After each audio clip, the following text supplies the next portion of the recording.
Hello guys, நம்ம இன்னைக்கு பூனைகளை பற்றி தான் ஒரு சில விஷயங்கள் தெரிஞ்சுக்கிட போகிறோம். அதாவது பூனையுமே ஒரு சுறுசுறுப்பான விலங்கும் கிடையாது, பூனையுமே ஒரு சோம்பேறித்தனமான விலங்கும் கிடையாது.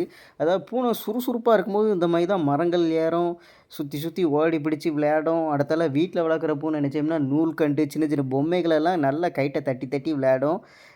அதுக்கப்புறம் எப்படின்னா சின்ன சின்ன அசைவுகளையும் அது வந்து கவனித்து அந்த அசைவில் போய் என்ன இருக்குன்னு கிட்ட போய் பார்த்துட்டு வருமா.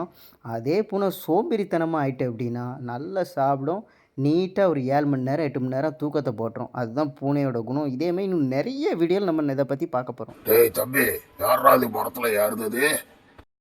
ஐயோ, மரத்துக்கு சொந்தக்காரன் வந்துட்டான் போல இருக்கேன். அண்ணா, யாரா அது? கருகருன்னு பயங்கரமா இருக்கு. ஏன்னா ரொம்ப கருப்பா இருக்கீங்க, வேலை ரொம்ப சுத்துவீங்களோ? தம்பி, நீ வெள்ளையா இருக்காங்க காட்டி ஓவரா பேசாத, கை கால் பத்திரம் பாத்துக்கோ. ஐயோ சாரிண்ணா, நீங்க கருப்பா இருந்தாலும் கலையா இருக்கீங்கண்ணா. சரியாண்ணா, இப்ப சந்தோஷம் தானே?